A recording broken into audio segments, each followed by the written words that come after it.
Salut les amis, salut tout le monde et bienvenue une fois de plus sur votre chaîne d'information préférée, Club Info. Aujourd'hui, on s'étape pour une nouvelle note d'information du côté du Mali où nous avons une très bonne nouvelle en ce qui concerne la reconquête du territoire national. Nous avons une grande victoire des Fama après plusieurs semaines de combat dans la partie septentrionale contre les forces du Mali, notamment dans la localité de Tinzaouaten.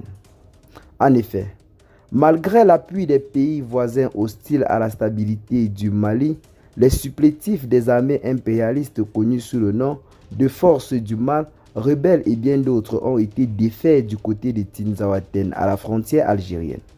Cette victoire de l'armée malienne démontre une fois de plus que les autorités de la transition sont décidées à débarrasser le territoire national de toutes ces forces du mal qui, durant des décennies, n'ont fait que s'aimer la pagaille au sein des populations innocentes.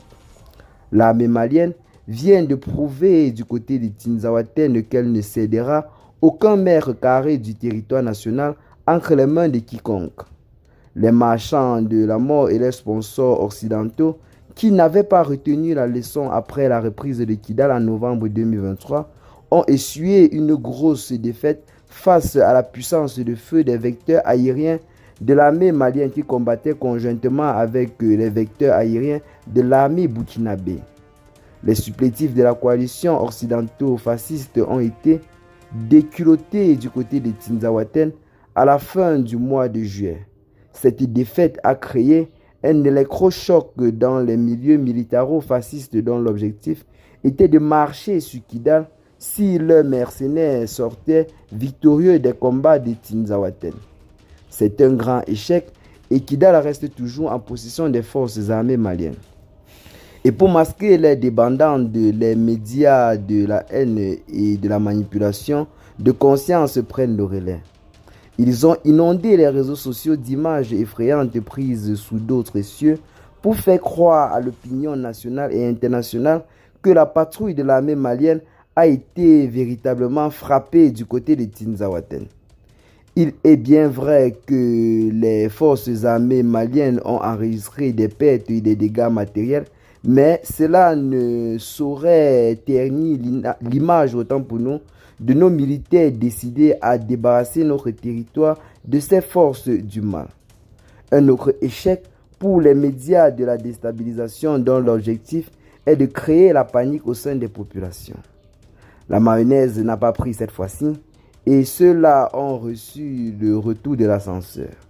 Les Maliens ont tous compris que ces gens ne sont que là pour manipuler les consciences grâce à leurs médias mensongers. Ils sont restés unis derrière leurs forces de défense et de sécurité dans cette épreuve difficile. Nous tenons par cette vidéo à acclamer déjà ce peuple malien qui a affirmé une fois de plus son soutien indéfectible au gouvernement de la transition ainsi qu'aux forces armées, chose qui a véritablement boosté le moral de ces derniers afin que la victoire ait été remportée sur le théâtre des opérations. Félicitations également aux femmes qui se sont battues avec abnégation pour remporter ce combat qui était d'un prix très élevé pour la stabilité du Mali et pour la localité de Kidal en particulier. Pourtant, il fallait s'attendre à la reprise des hostilités dans le nord de notre pays. La reconquête de Kidal, bastion des supplétifs de l'armée impérialiste connue sous le nom de rebelles de l'Azawad, est restée encravée de la gorge des parrains de la déstabilisation mondiale.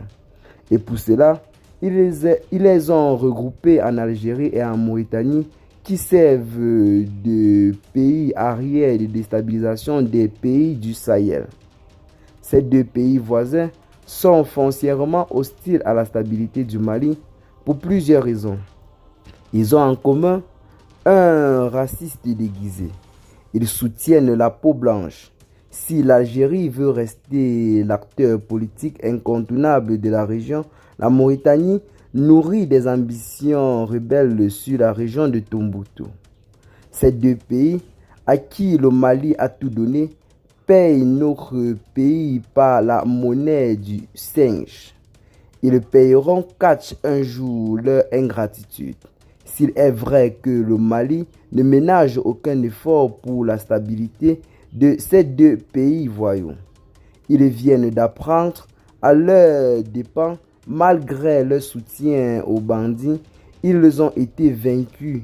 Le réveil sera brutal pour ces deux voisins qui accueillent généralement ces rebelles qui ne font que rester dans leur territoire pour attaquer de façon lâche les forces armées maliennes.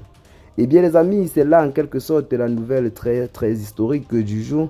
Malgré les soutiens à ces forces hostiles, l'armée malienne, grâce au soutien des autres pays de l'AES, a enfin remporté cette victoire et a rappelé à ces forces du mal à qui appartient le Sahel et qui est les véritables maîtres des lieux. Donc c'est historique une fois de plus dans le pays et les forces armées maliennes seront de retour dans les jours à venir ainsi que leurs alliés pour être acclamés du côté de Bamako une fois de plus. Chose qui avait déjà été faite en novembre 2023 lorsque ceux-ci ont repris la localité de Kidal. C'est une victoire qui vient là une fois de plus renforcer et redonner le moral au peuple malien en ce qui concerne cette localité. Le colonel Assimi Goïta a profité de l'occasion pour promettre que malgré tout ce que peut entreprendre ces forces du mal, ils ne pourront plus jamais prendre la localité de Kidal qui aujourd'hui est bel et bien sous le contrôle total de nos vaillantes forces armées. Félicitations au colonel Assimi Goïta, félicitations à l'armée malienne ainsi qu'au peuple malien qui, durant toute cette épreuve difficile, est resté soudé derrière son gouvernement. Nous profitons de cette information pour appeler une fois de plus les populations maliennes et les populations du Sahel de faire très attention aux informations qui circulent sur les réseaux sociaux car ces déstabilisateurs utilisent également la force des médias pour manipuler les consciences. Les images qui ont paru partout sur les réseaux sociaux faisant état de ce que ce serait l'armée malienne qui aurait été frappée à ce point sont bel et bien évidemment fausses. Il est bien vrai que l'armée malienne a essuyé quelques petites défaites, ce qui a causé des dégâts humains et matériels dans leur camp, mais les dégâts causés dans le camp ennemi est 100 fois plus considérable que celui encaissé dans le camp de l'armée malienne qui combattait conjointement avec le renfort burkinabé et nigérien revenu au lendemain de la journée du lundi qui a en quelque sorte beaucoup déstabilisé les forces armées maliennes dans la localité de Tinzaouaten. Eh bien les amis, qu'est-ce que vous en pensez? Partagez massivement la vidéo à vos amis si vous l'avez notamment trouvé intéressante. Abonnez-vous à la chaîne si ce n'est pas encore fait. Et à très bientôt pour de nouvelles notes d'informations. Ciao.